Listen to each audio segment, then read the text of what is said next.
धुळे महानगरपालिकेतील विरोधी पक्षनेते पदांचा अधिकार मिळावा या मागणीसाठी ऑल इंडिया मजलिसे ए इत्तेहादुल मुस्लिमीन तर्फे आज थेट रस्त्यावर उतरून धरणे आंदोलन करण्यात आले।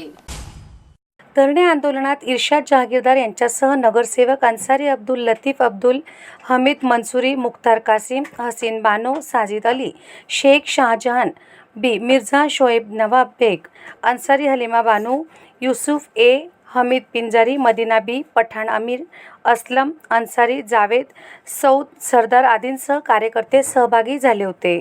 वास्तविक पाहता महाराष्ट्र म्युनिसिपल ॲक्ट 1949 अंतर्गत स्पष्टपणे लिहिलेलं आहे की सेकंड लार्जेस्ट पार्टी जी असणार आहे त्याला विरोधी पक्षनेतापद बहाल करण्यात यावं। बॉम्बे हायकोर्टने 2012 मध्ये Sanjay Devram Bhoir versus mayor of Thane याच्यात स्पष्टपणे आदेश दिलेले आहे की सेकंड लार्जेस्ट पार्टीला द्यायचं, ना की कोणत्या आघाडीला द्यायचं। आणि माझं हे पूर्ण विश्वास आहे न्यायपालिकेवर की आम्हाला विजय मिळेल।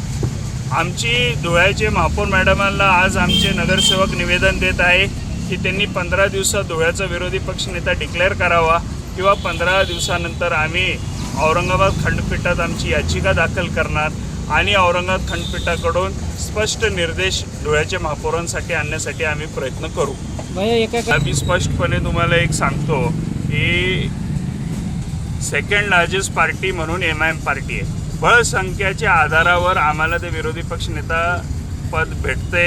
हे कायद्यात हे डॉक्टर भीमराव बाबासाहेब आंबेडकरांचं संविधान ते सांगत आहे। जर कोणी संविधान सोडून वेगळं काम करत असतील त्यासाठी आज आम्हाला रस्त्यावर उतरायला गरज पडलेली आहे।